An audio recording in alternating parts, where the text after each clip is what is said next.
She's not our problem anymore, my sister told the surgeon's office, while I was on an operating table with my chest cracked open. That same afternoon, she posted a brunch selfie with my parents. Mimosas, white tablecloth. Caption, living our best life. 47 people liked it. My mother commented a heart emoji. My father didn't even know I was in the hospital. Or maybe he did. I still don't know which version is worse. 5 years later, they showed up at my front door. All three of them. And for the first time in my life, I was the one who got to decide. But what I said to them wasn't what anyone expected. Not even me. Before I go on, please take a moment to like and subscribe. But only if you genuinely connect with this story. And drop a comment letting me know where you're watching from and what time it is there. I always love reading those. My name is Dulcie. I'm 33 years old. Now, let me take you back to a Tuesday evening in October 5 years ago, the night my heart stopped in more ways than one. I lived alone in a studio apartment in Hartford, Connecticut, 3rd floor, no elevator. The kind of place where you can hear your neighbor's alarm clock through the wall and the hot water gives out by 7 a.m. I was 28. I worked as a staff accountant at a small firm downtown. The pay was fine, enough to cover rent, groceries, the minimum on my student loans, and my monthly cardiac medication. Not enough for savings. Never enough for savings. Every Sunday evening, I called my mother. It was my ritual. I'd sit on the edge of my bed, dial her number, and wait. She'd pick up. We'd talk for maybe 4 minutes. Then I'd hear it. Meredith's voice in the background, laughing about something, and my mother would say, "I'll call you back, honey." She never did. Not once. I still sent birthday cards, still texted my father on Father's Day, still asked about Thanksgiving plans, even though the answer was always some version of, "We'll let you know," followed by silence. I hadn't even updated my emergency contact form at the doctor's office. It still listed my parents' home number, the same one from when I was 19. I kept meaning to change it, but changing it would mean admitting there was no one else to put down. And I wasn't ready to admit that. But then I'd open Instagram, and there they were. My parents at the country club with Meredith and her husband, my parents at a seafood restaurant, clinking glasses. A family vacation to Cape Cod, 3 beach chairs, not 4. I was never in the photos. I was never invited. One night, I scrolled back 3 years, 3 Thanksgivings, 3 Christmases, 3 birthdays. I wasn't in a single image. I remembered something my father said at the dinner table when I was 16.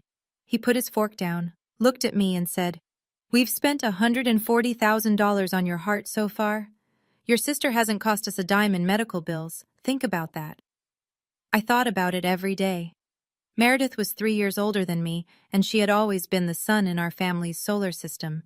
Beautiful, confident, the kind of person who could walk into a room and rearrange the gravity. My parents paid her full tuition at a private university in Boston. They bought her a condo when she graduated. They co-signed her first car, a white Audi, which she posted about 12 times. I took out federal loans. I went to a state school. I drove a used Civic with a cracked windshield for 2 years before I could afford to fix it. But the money wasn't the worst part. The worst part was the pattern. Every time I shared something I was proud of, a raise, a finished project, a small win, Meredith would call our parents that same week with something bigger. A promotion, a new boyfriend, a trip to Barcelona. And my news would vanish, like a candle next to a floodlight. I texted my mother once after I found out I'd passed my CPA exam. She replied 6 hours later, "That's nice, honey. Did you hear Meredith got engaged?" 2 exclamation marks for Meredith, 1 line for me. There was one person in the family who never forgot me, though. Uncle Richard, my father's younger brother. Every year on my birthday he called. Same time, 7 p.m. He'd say, "Happy birthday, kid. You doing okay?" We'd talk for 10 minutes. It was more than anyone else gave me. But I hadn't heard from him in years. My father said Richard was dead to this family. I never asked why. I was too afraid of the answer. The last time Richard called, he said something strange. "Don't let them rewrite your story, kid." I didn't understand it then. It happened at a grocery store on a Tuesday evening in October. I was reaching for a carton of eggs on the second shelf when the pain hit. A white-hot pressure behind my sternum, like someone had shoved a fist through my ribcage. My vision narrowed. The fluorescent lights above me blurred into one long streak. I heard the eggs hit the floor before I realized I'd dropped them. Then my knees went. A stranger called 911. I remember the tile against my cheek. I remember someone pressing a jacket under my head. I remember thinking, very clearly, call my parents. The ambulance brought me to Hartford Hospital. The ER doctor said words I only half understood. Acute aortic dissection, emergency open heart surgery, possible complication of my congenital bicuspid valve.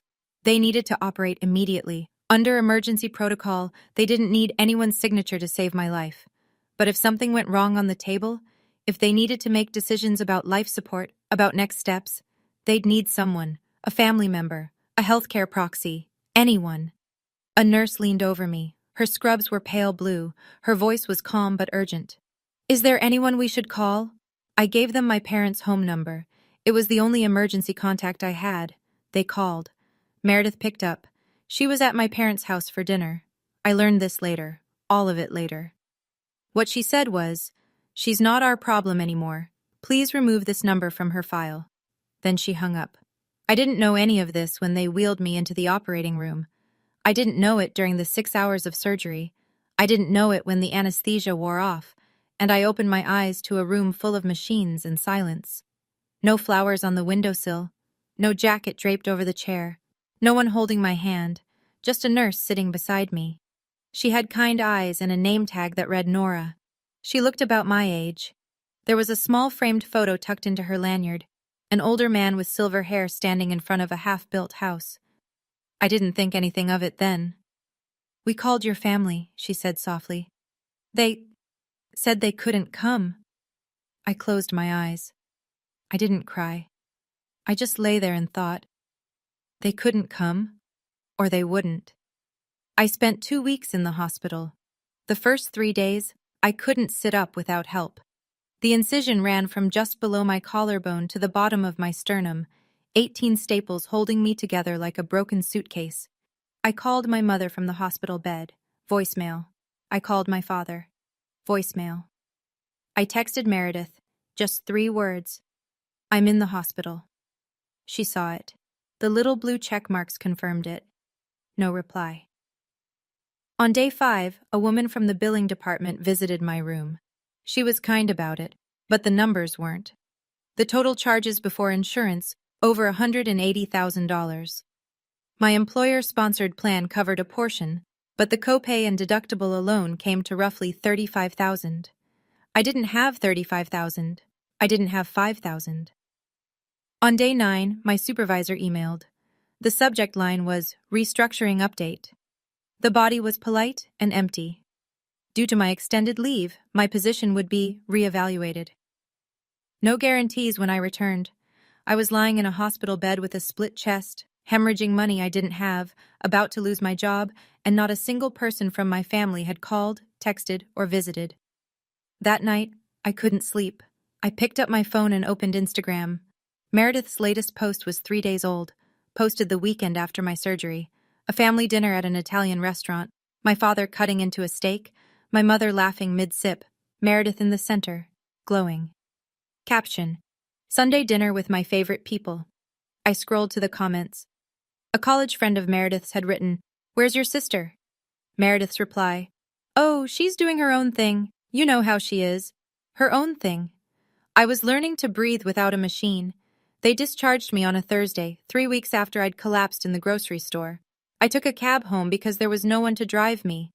The driver helped me with my bag. He was gentler with me than my own father had been in years. My studio was on the 3rd floor. No elevator. I made it up the stairs in 4 stops, gripping the railing with both hands, my chest burning with every breath. By the time I reached my door, I was drenched in sweat and shaking. Inside, everything was exactly as I'd left it. A coffee mug in the sink, a jacket on the back of the chair, a life no one had checked on.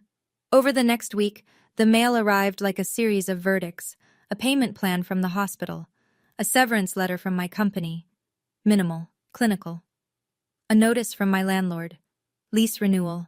Rent increasing by $200 a month. I sat at my kitchen table and stared at the stack. Then I picked up my phone and called my father one more time.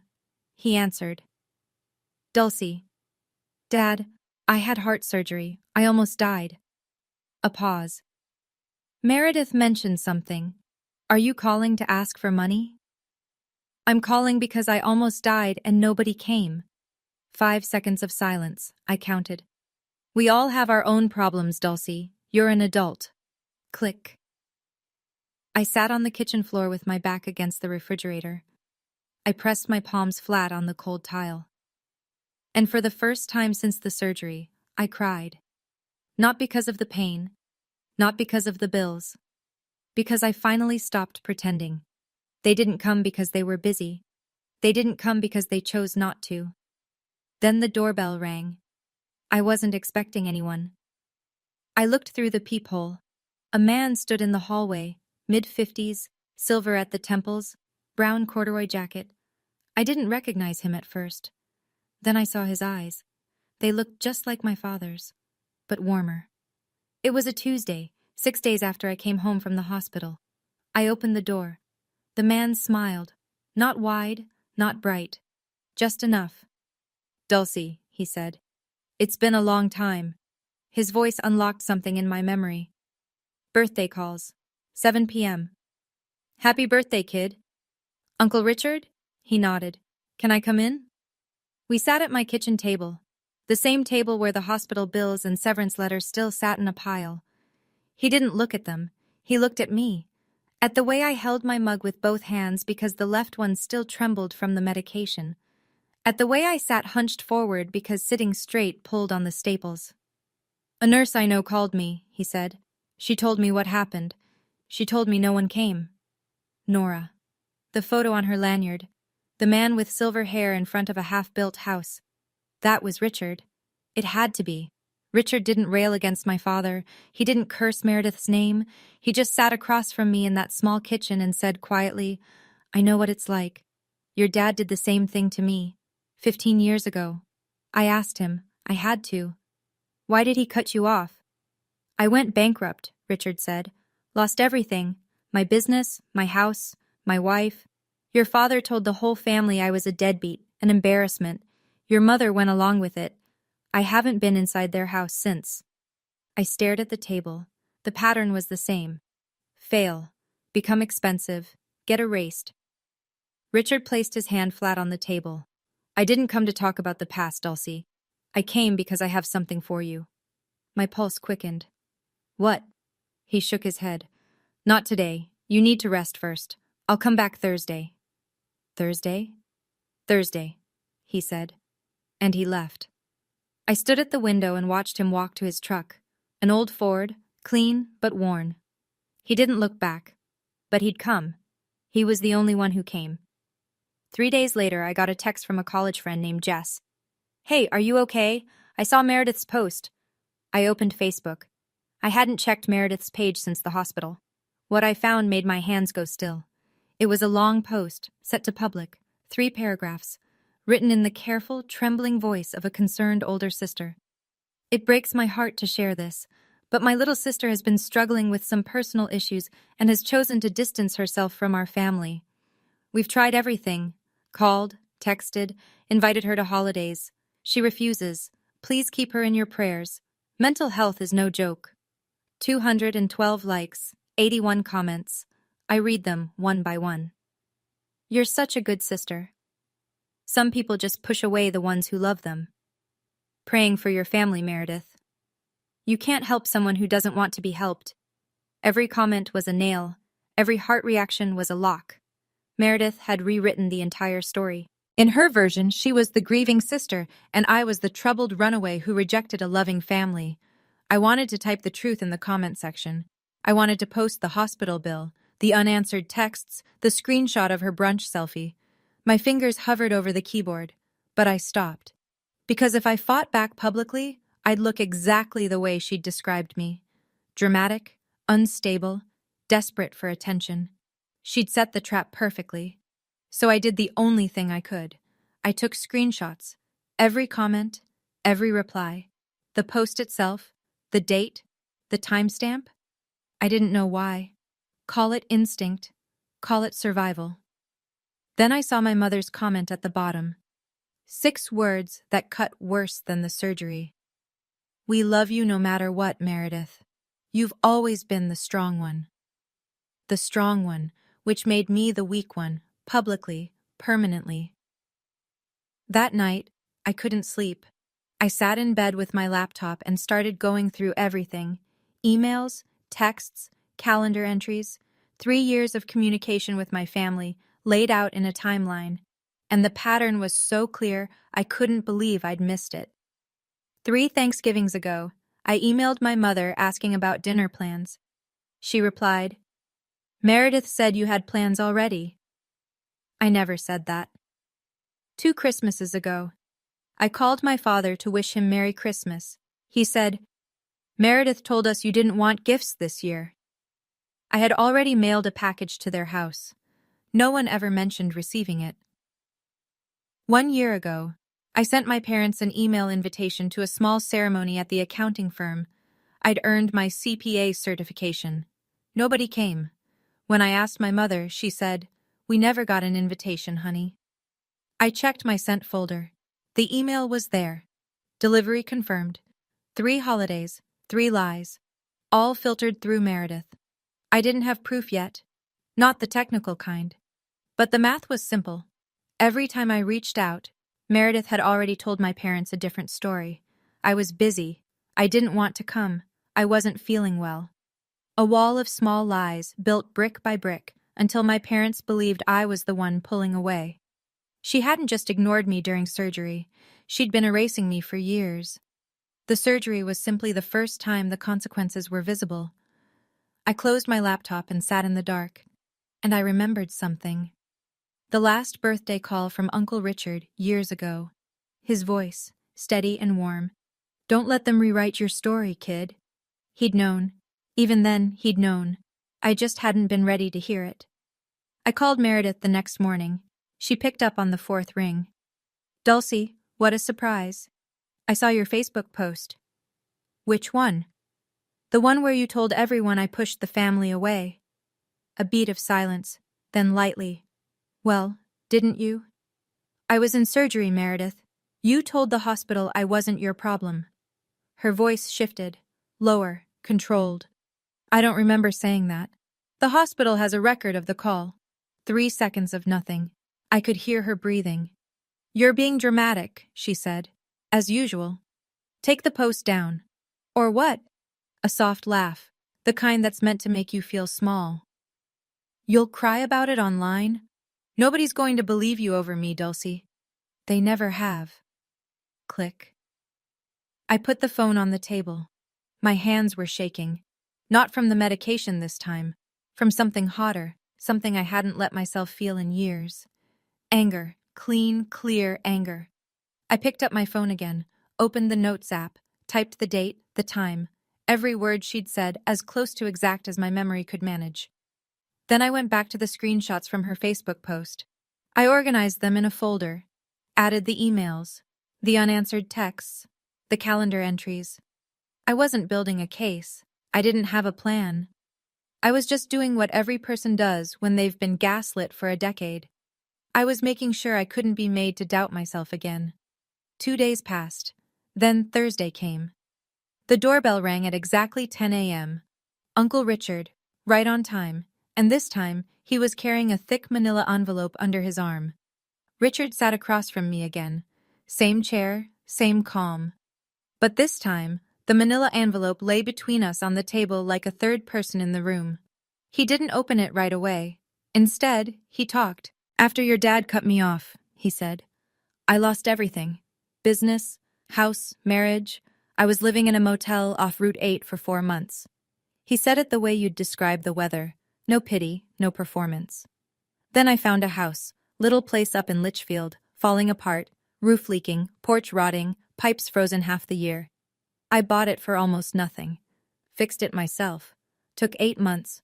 Sold it for 3 times what I paid." He leaned back. "Then I did it again. And again. 10 years later, I owned several properties. No partners, no investors. Just me, a truck, and a whole lot of stubbornness. I watched his hands as he spoke. Rough hands, working hands, the opposite of my father's.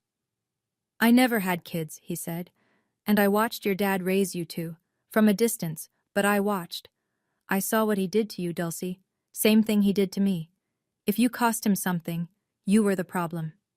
He slid the envelope across the table and opened the flap. The first thing he pulled out was small, silver, worn smooth at the edges. A key. This is the key to a house, he said. A real house, in Litchfield. 3 bedrooms, a porch, half an acre of yard.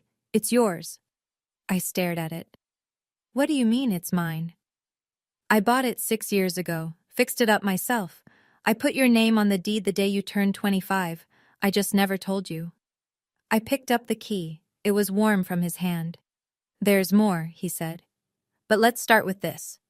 Richard reached into the envelope again and pulled out 2 sheets of paper, folded in thirds, handwritten, blue ink. His penmanship was surprisingly neat for a man with calloused hands. Read it when I leave, he said, but I'll tell you the short version. He told me he'd been watching, not in a dramatic way, but in the quiet way people watch when they can't intervene. He followed my social media. He saw Meredith's posts. He saw who was in the photos and who wasn't. And through a connection, Nora, who turned out to be the daughter of an old high school friend, he'd kept a loose thread tied to my life. He knew my father had removed me from the family's estate plan. He'd heard it through cousins who still spoke to both sides. He knew Meredith had pushed for it, so he made a decision. Every property he owned, every account he'd built, all of it would go to me. Not eventually. Now. Through something called an irrevocable trust. His lawyer had structured it years ago. He slid a third set of documents across the table. Dense pages, legal language. Helen Marsh was listed as the independent trustee, the person with legal authority to manage the properties until the trust's terms transferred full control to me. Richard had structured it so that once I turned 30, management of the assets would pass entirely into my hands. Until then, Helen oversaw everything, but with standing instructions to follow my wishes. But the key lines were clear even to me. Sole beneficiary, Dulcie Emerson. 3 properties including the Litchfield house, a savings account, estimated total value, just over $1.2 million. I'm not dying tomorrow, he said. At least, I hope not. But I wanted you to know now, because right now, you need to know that someone chose you. I cried, not the way I cried on the kitchen floor. This was different. This was the kind of crying that happens when the thing you needed most arrives so late you'd stopped expecting it. Richard stood up. He put a hand on my shoulder. You don't owe me anything, he said. You don't owe them anything. You just owe yourself a life worth living. He told me one more thing before he left. 2 years ago, my father had called him, out of nowhere, wanting to reconnect. Richard saw through it immediately. Gerald had heard about the properties, wanted in. Richard said no. Gerald cut him off again. The same pattern. Always the same pattern. But this time, Richard had already built the wall around me. I moved into the Litchfield house on a Saturday in December. The first morning, I stood on the porch with a mug of coffee and looked out at the yard. Half an acre. A sugar maple near the fence, bare for winter but still dignified. A gravel driveway. Silence. The kind that doesn't feel empty. The kind that feels chosen. I started physical therapy twice a week in Torrington. On the off days, I walked the neighborhood. Short distances at first, then longer. My body cooperated slowly, grudgingly, like it was testing whether I deserved its trust again. I found a therapist, Dr. Klein, a quiet woman in her 60s who specialized in family estrangement. In our first session, she used phrases I'd never heard before: emotional parentification, scapegoat dynamics, covert favoritism. She said them like diagnoses, and for the first time, the pattern of my life had a shape I could name.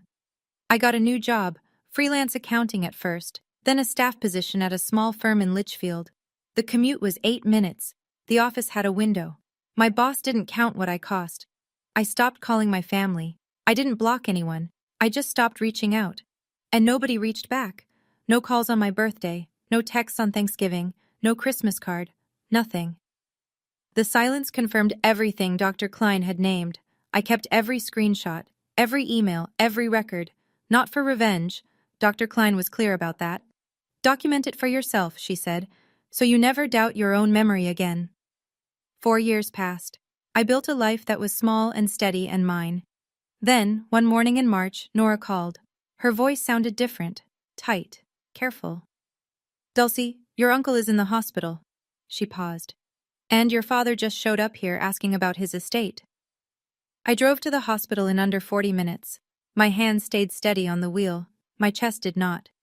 Richard had suffered a minor stroke. He was stable, conscious, lucid, tired. The doctors expected a full recovery with rest and medication. But he looked fragile under the fluorescent lights, and that scared me more than anything. I found his room on the 3rd floor. But before I reached the door, I saw a figure standing in the hallway, speaking to a nurse at the station.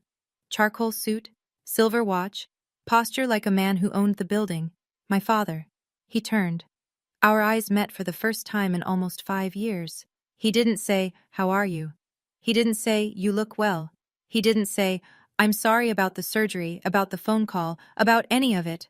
What he said was, "What are you doing here?" He's my uncle.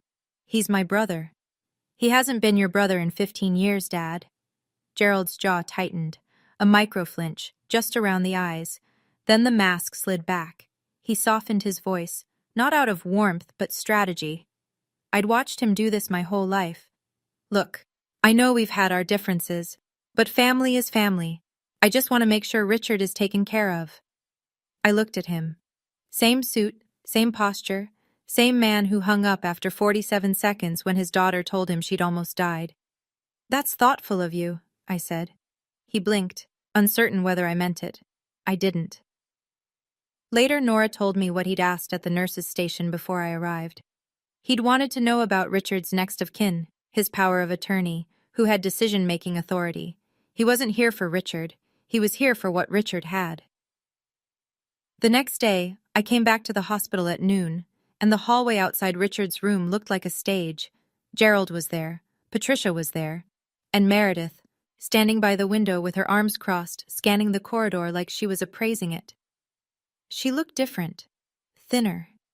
More makeup than I remembered, layered thick around her eyes. Her clothes were still stylish, but the brands were gone. The handbag was faux leather. The shoes had a scuff on the left toe she hadn't bothered to fix. She saw me first. "Oh my God, Dulcie!" She rushed toward me, arms open, voice pitched high enough for every nurse on the floor to hear. "We've been so worried about you." She hugged me. I stood still. I didn't pull away. I didn't lean in. I just waited until she let go. Patricia stepped forward. "Dulcie, honey, we've missed you so much." Her voice wavered, but not from emotion. It was the sound of someone who needs something and hasn't figured out how to ask yet. Inside Richard's room, Gerald wasted no time. Richard was asleep. Gerald stood at the foot of the bed and spoke in a low voice, as though the sleeping man were a boardroom. "We need to talk about Richard's situation. He's not well. Someone needs to manage his affairs, his properties, his accounts." He turned to me. "You've been visiting him. Has he mentioned anything about his finances?" I held his gaze. "Why do you ask?" "He's my brother. I have a right to know." I let the silence stretch. "Then, you should ask his lawyer." Gerald's expression tightened. In the corner, Meredith reached for a document on Richard's bedside table, casually, like she was straightening a napkin. She snapped a quick photo with her phone, but it was only the hospital dinner menu. I saw her do it. She didn't see me see her. It happened in the hallway, 10 feet from the nurse's station. Gerald had followed me out of Richard's room. Meredith was 2 steps behind him. Patricia lingered in the doorway, watching but saying nothing, as always. Gerald's voice was louder than it needed to be, deliberate, pitched for an audience. "I don't know what you've been telling Richard, but taking advantage of a sick old man is not something I'll allow." 2 nurses looked up. A man in scrubs paused mid-stride. A woman visiting the room across the hall glanced through her open door. Meredith added, right on cue, "She's always been like this. manipulative, playing the victim to get what she wants. I felt it land, the way public accusations always land, like concrete poured over your feet. You can't move, you can't respond fast enough, and by the time you open your mouth, the jury of strangers has already started forming an opinion. I looked at my mother. Patricia's eyes were fixed on the floor. Her hands were clasped in front of her. She said nothing. Of course she didn't. I turned back to Gerald. My voice came out quieter than his, steadier. I haven't asked Uncle Richard for anything. He came to me, and you know exactly why. Gerald took a half step forward. We'll see about that. I'm calling a lawyer. You should. I turned and walked toward the elevator. I pressed the button. The doors opened. I stepped in. The doors closed. And then, only then, I let my hands shake. In the car, I pulled out my phone and called Helen Marsh, Richard's attorney. Helen, they're going to challenge the trust. What do we do? We don't do anything, Helen said. Her voice was calm as still water. The trust is irrevocable. They can't touch it. Then she added, but if they cause a scene, I have something that might help. Richard asked me to hold on to it. I met Helen at her office the following afternoon. It was a small firm on Main Street in Torrington. Warm wood, tall shelves, the smell of old paper and fresh coffee. Helen Marsh was in her early 50s, silver-streaked hair pinned back, wire-rimmed glasses. She spoke the way good lawyers do, precisely, without wasted syllables. Your father has called this office twice this week, she said. Both times asking about Richard's estate plan. I declined to discuss it. Attorney-client privilege. She folded her hands on the desk. But there are things Richard authorized me to share with you. She told me what Richard already knew. My father had been financially destroyed 8 months earlier.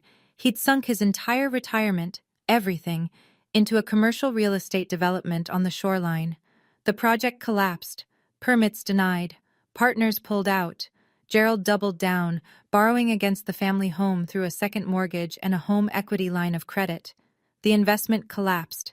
He defaulted on the loans 8 months ago. The house was underwater. He owed far more than it was worth. The bank had filed a foreclosure lawsuit. In Connecticut, that process takes over a year, sometimes 2. But the outcome was already certain. It wasn't a question of whether they'd lose the house. It was a question of when. Meredith was in no better shape. Her divorce had been finalized a year prior. Her ex-husband took most of the liquid assets. The condo she'd been living in, the one my parents bought, the one they'd put in their own name, was tied to the house.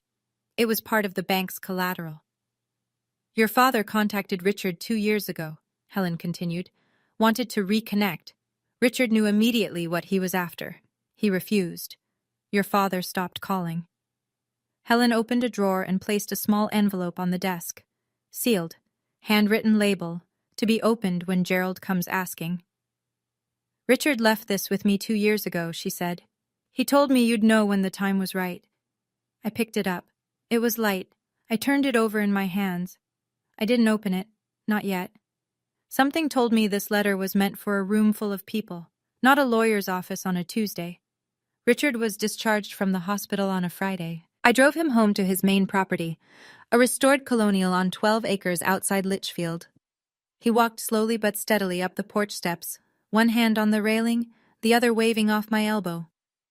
I'm not dead yet, he said. 2 weeks later, he called me. I want to host a gathering, he said, a small one, at the house, to thank the people who showed up. He listed the guests, me, Helen, Nora, his neighbor Jim and Jim's wife, a cousin named Aunt Carol from my mother's side who'd always been kind, 2 old friends from his contracting days, maybe 15 people total. Then he said, I'm inviting Gerald, and Patricia, and Meredith. I went quiet. Why? Because I want them to see what they missed, he said, and I want them to hear it from me, not secondhand, not through lawyers, from me, in my house, in front of people who matter. I told him I was nervous. He said he understood. Bring your folder, he said, the one you've been keeping. I hadn't told him about the screenshots, the emails, the phone records, but he knew. Of course he knew. The day of the gathering was a Sunday in October. Exactly 5 years since my surgery. I don't think Richard planned that, but I don't think it was an accident either. The house looked beautiful. Warm light in the windows, leaves turning gold and copper on the maples that lined the drive. A long table set on the covered porch, then moved inside when the wind picked up. Gerald arrived in a suit. Force of habit, I assumed. But it hung looser on his frame than it should have. He'd lost weight. Patricia walked a step behind him, gripping her purse with both hands. Meredith came last. Sunglasses on, even indoors. She kept them on for 20 minutes. And I noticed Gerald doing something before he even said hello. He walked through the rooms, slowly, touching the door frames, studying the built-in shelves, running his eyes along the crown molding. He wasn't admiring the craftsmanship. He was appraising the value. After the food, roast chicken, cornbread, a salad Nora insisted on making, everyone settled into the living room. The fireplace was lit. Jim and his wife took the love seat. Aunt Carol sat near the window. Nora stood by the mantel with a glass of water. Helen sat in a straight-backed chair near the bookshelf, her leather portfolio resting on her lap. Gerald was the one who started it. He waited until the small talk died down, then leaned forward in his armchair, fingers laced, voice casual. "Richard, I've been thinking. You're not getting younger. None of us are." A practiced laugh. "Have you given any thought to estate planning? I mean real planning. Family should look after family." Richard sat in his wingback chair near the fire. He looked smaller than he used to. The stroke had taken some of his weight, but his eyes were the same, steady, clear, missing nothing. "I have, actually," he said. "That's part of why I invited everyone today." Gerald's face opened. The tension around his jaw released. I watched the calculation happen in real time. He thought he'd won. He thought Richard was about to hand him something. Meredith leaned in. "Uncle Richard, you know we'd take such good care of everything." She placed her hand over her heart. "We're family." The word family in her mouth sounded like a currency. Richard let the silence hold for 3 full seconds. Then he looked at me. I met his eyes. He raised an eyebrow, barely perceptible. I gave a small nod. He turned to Helen. "Helen, would you mind?" Helen stood. She opened her portfolio. She removed a single document, and in the voice of a woman who had read 1,000 contracts and never once flinched, she said, "Mr. Richard Emerson established an irrevocable trust 4 years ago. The trust holds 3 properties and a savings account. The sole beneficiary is Dulcie Emerson." No one moved. Gerald blinked twice. Then, "What?" The fire crackled. Somewhere in the kitchen, a timer beeped for nothing. Gerald stood up so fast his chair scraped the hardwood. "This is ridiculous. You can't just—" He pointed at me, then at Richard. "She's been manipulating you. She's been visiting you, whispering in your ear." "Sit down, Gerald." Richard didn't raise his voice. He didn't need to. The words landed with the weight of a man who had spent 15 years learning how to say exactly what he meant. Gerald sat. Richard leaned forward. "I set up this trust before Dulcie even knew I was back in her life, before she visited me, before the stroke. I did it because I watched you throw away your own daughter." Meredith's voice sliced in from the corner. "Uncle Richard, Dulcie has always had a way of making people feel sorry for—" "Meredith." Richard turned to her. His tone didn't change, but something behind his eyes did. "I know what you told the hospital. She's not our problem anymore. Those were your exact words." The color left Meredith's face. Not slowly. All at once, like someone had pulled a plug. She looked at Gerald, then at Patricia, looking for backup, looking for the rescue that had always come. Patricia stared at the floor. Gerald's jaw was locked shut. Aunt Carol, sitting by the window, set her tea down. "What hospital?" she asked. "What happened?" And that was the crack in the dam. Nora, standing by the mantel, spoke for the first time. She introduced herself. "A nurse at Hartford Hospital." She described the night of my surgery, the call to my family, the response, the record of it. Jim's wife covered her mouth. Aunt Carol's hand went to her chest. Jim shook his head slowly, eyes on Gerald. No one was looking at me with pity. They were looking at my family with something worse. Understanding. I didn't plan to stand up. But I did. I was 33 years old. I'd spent 5 years building a life from the wreckage they left behind. The room turned toward me. 15 faces. Some I'd known my whole life. Some I'd only just met. All of them waiting. I didn't shout. I didn't cry. I spoke the way Dr. Klein had taught me, with facts, not volume. 5 years ago, I had emergency heart surgery. The hospital called our parents. Meredith answered. She told them I wasn't their problem. Then she posted a brunch photo. I took out my phone, unlocked it, opened the folder I'd kept for years. This is the screenshot of her Facebook post telling 300 people that I abandoned the family. I held it up. This is her comment. "Oh, she's doing her own thing, you know how she is." Posted 3 days after I woke up from open heart surgery. I scrolled. This is the hospital record. It says, "Patient's family contacted, declined to respond, emergency contact unavailable. Surgery proceeded under implied consent doctrine. Patient had no designated healthcare proxy present during post-operative recovery." I looked at my father. "Dad, I called you after. I told you I almost died. You asked if I was calling for money. Then you hung up. 47 seconds. I have the phone record." Gerald opened his mouth, closed it, opened it again. "That's not... I didn't... Would you like the date and duration?" He went silent. Patricia was crying. Small, quiet sobs, her hand pressed to her mouth. Gerald told her to stop. She didn't stop. Meredith stared at the rug like it held instructions. Aunt Carol's voice broke the stillness. "Gerald, is this true?" He didn't answer. I turned back to the room. I didn't come here for revenge. I came because Uncle Richard asked me to, and because for the first time I'm going to say what I should have said years ago. I felt my heartbeat. Steady, strong, earned. I'm not your burden. I was never your burden. And from this moment on, I'm not your fallback either. The room stayed quiet for a long time, long enough for the fire to pop twice. Then Gerald changed tactics. I'd seen him do this before. The pivot from authority to appeal, smooth as a dial turning. He uncrossed his arms. He softened his shoulders. He looked at me with the closest thing to tenderness he could manufacture on short notice.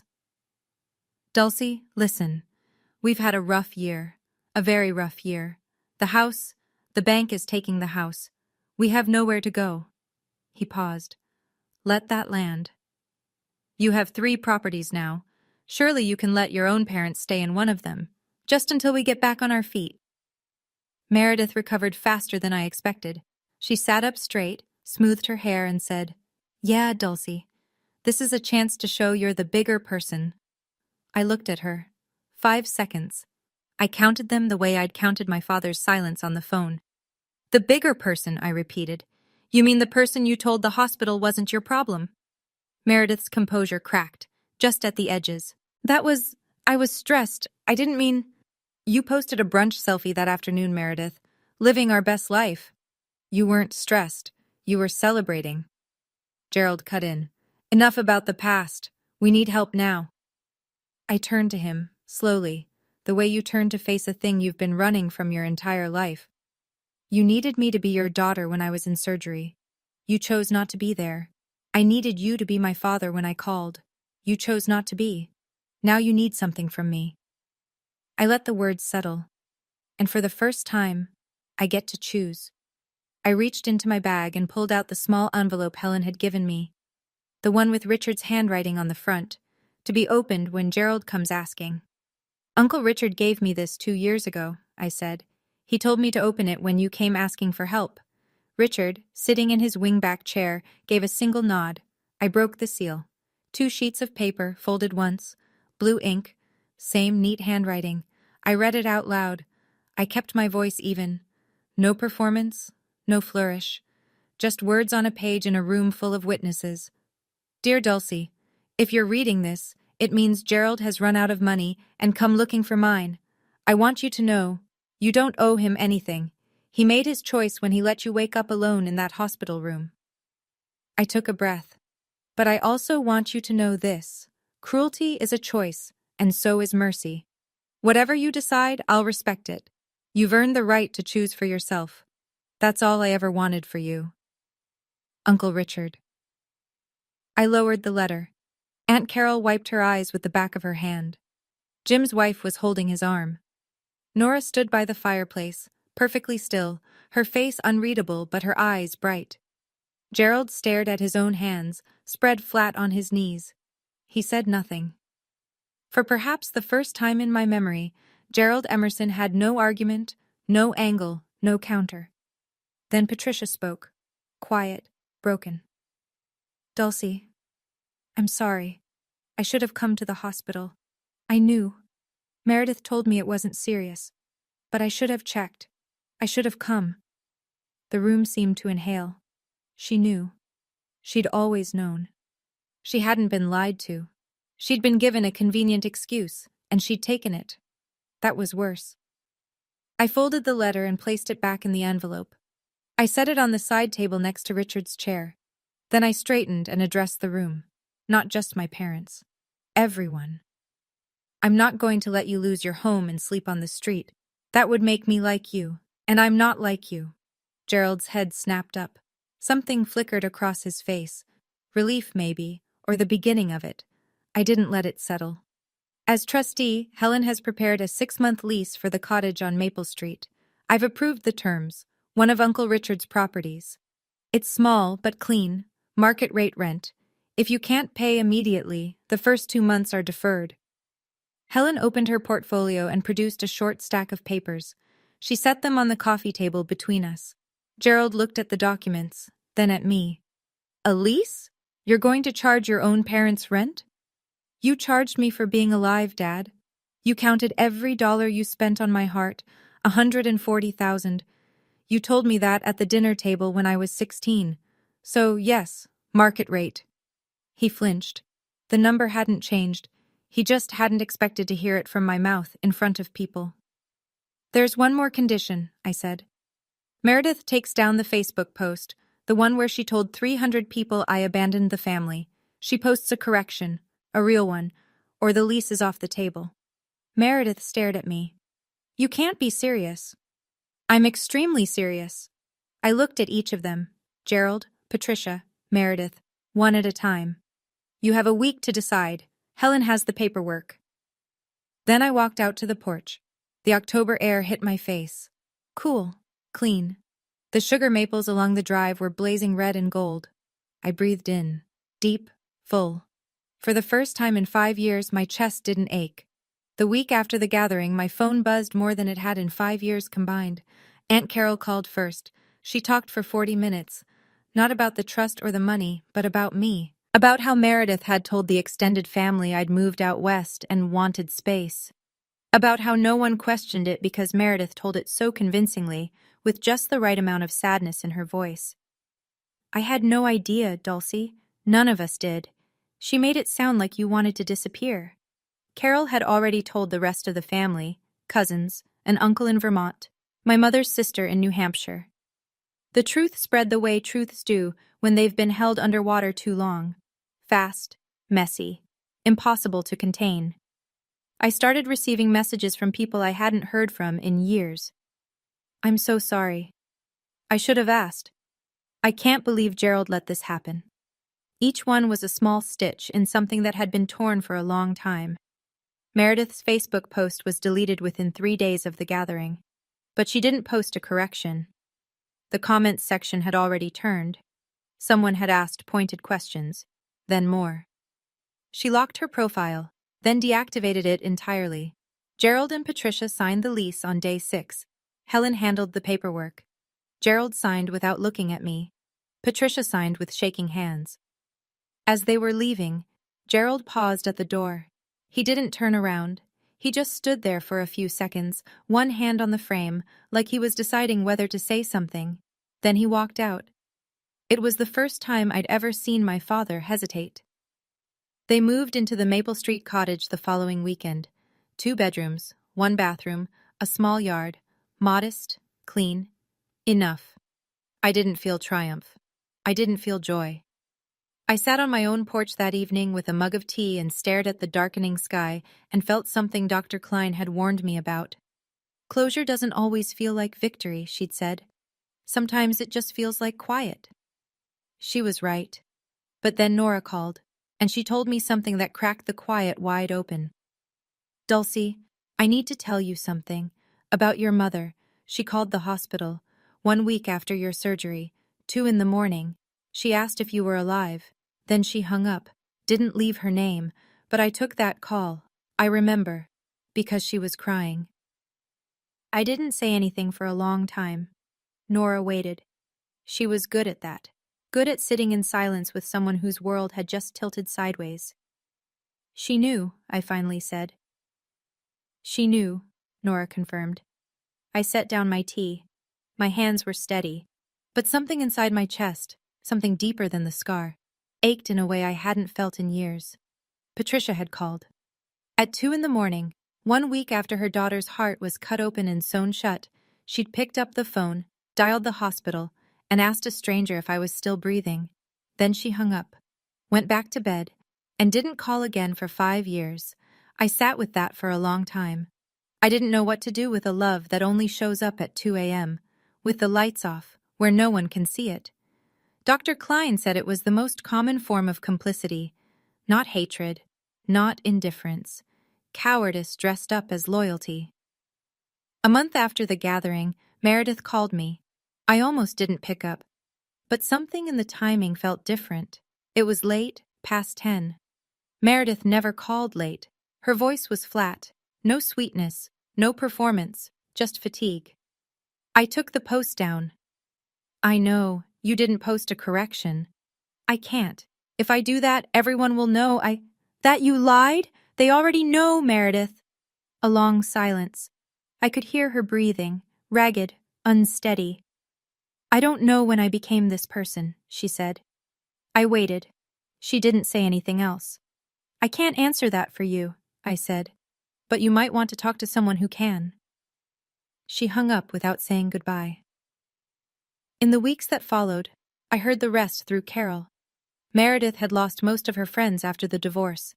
Now, with the family knowing the truth, she'd lost her last audience. She was living in the Maple Street cottage with our parents, the 3 of them sharing 2 bedrooms in a house that belonged to the sister they'd discarded. I wrote 1 line in my journal that night, not for anyone else, for me. I didn't enjoy her pain, but I won't pretend it wasn't fair. 3 months after the gathering, my father came to my door. It was a Wednesday afternoon. No call beforehand, no text. I saw him through the window before I heard the knock. Standing on my porch in a wool coat that was too thin for November, his hands in his pockets. I opened the door. He looked different, not just older, smaller. The suit was gone. He wore a flannel shirt and khakis. His shoes were scuffed. His eyes were red but dry. He didn't ask to come inside. He stood on the porch and spoke. The surgery, he said. Your heart surgery. I knew. Meredith told me the hospital called. I told her to handle it. I didn't ask what she said. Why? He looked past me at the sugar maple in the yard. Its branches were bare. Because I was ashamed, he said, of how much your medical bills cost, of what it said about me as a provider. Every time you got sick, it felt like a reminder that I couldn't fix everything, and He stopped, swallowed, and I punished you for it. I stood in the doorway. The wind moved through the yard. Somewhere down the road, a dog barked. I didn't hug him. I didn't slam the door. I just listened. I'm not asking you to forgive me, he said. I know I don't deserve it. You're right, I said. You don't. He nodded, slowly. The way a man nods when he's heard the truth, and it's exactly the weight he expected. He turned to go, got 2 steps down the porch stairs. Dad? He stopped, turned. Pay your rent on time. Something passed across his face. Not quite a smile, not quite relief. Something closer to recognition. That this was more than he'd earned, and he knew it. He nodded once. Then he walked to his car and drove away. A year passed, then another. The world didn't change overnight, but it shifted. Slowly, the way soil settles after a storm. I'm 33 now. I live in the Litchfield house. I repainted the porch this past spring, a pale gray that catches the morning light.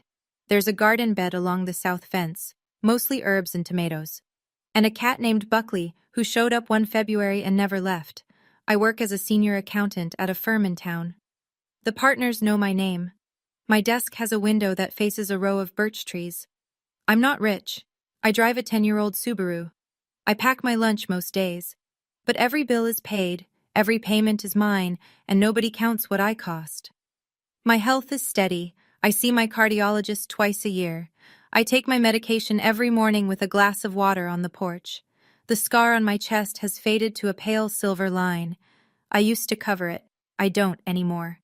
Nora is my closest friend. She drives up from Hartford every other weekend. We cook together, badly, and laugh about it. Aunt Carol calls on Sundays. Real calls, not the 4-minute kind. And Uncle Richard comes for dinner every Sunday evening. He brings the food because, in his words, my cooking is a safety hazard. We eat at the kitchen table. He tells stories. I listen. Sometimes we don't talk at all, and that's fine too. My parents are still in the cottage. The rent comes in on the first of every month. Gerald nods when he sees me at the grocery store. Patricia sent a Christmas card last year. Handwritten, no emoji. A real card with a real sentence. Thinking of you. Meredith started therapy. I know because Carol told me. She hasn't called. I haven't reached out. We're not a Hallmark family. I don't think we ever will be. But we're honest now. And honestly, that's more than I ever had. If you're listening to this, and some part of it sounds familiar, someone in your family who made you feel like a line item, someone who rewrote the story to make you the villain, I want you to know something. You don't have to wait for them to apologize. You don't have to wait for them to change. You just have to decide that the story they told about you isn't the one you live by. I didn't get revenge. I know that word gets thrown around in stories like this, but that's not what happened. What I got was clarity. And clarity is better than revenge, because revenge fades. Clarity stays. It becomes the ground you stand on. The hardest part wasn't the surgery, it wasn't the bills, it wasn't even the silence. The hardest part was the morning I finally stopped calling. I sat on my bed, phone in my hand, my mother's number on the screen, and I just set it down. That was the moment. Not the gathering, not the trust. That quiet, ordinary morning when I chose to stop reaching for people who had already let go. That was when I started living. Uncle Richard told me something once that I think about every single day. We were sitting on his porch, watching the light fade, and he said, "You don't owe anyone your suffering." I used to believe that love meant enduring pain from the people who caused it. That if I was just patient enough, kind enough, quiet enough, they'd eventually see me. They didn't. And the waiting almost killed me, literally. So I stopped waiting. I left the door open. I didn't lock it, but I stopped standing by it.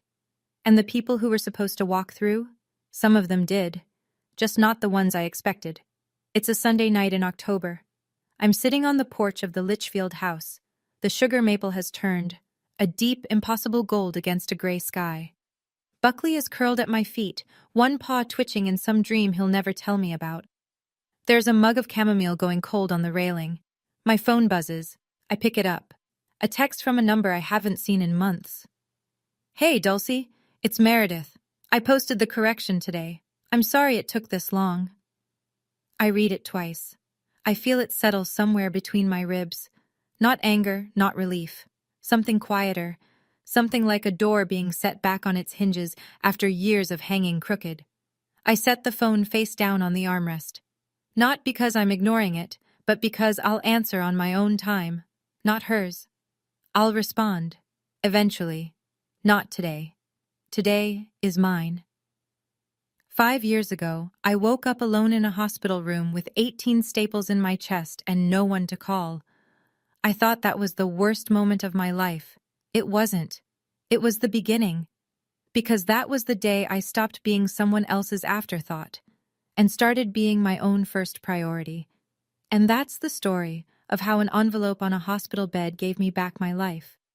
Not because of what was inside it, not because of the key or the documents or the money, but because someone looked at me and thought, she's worth choosing.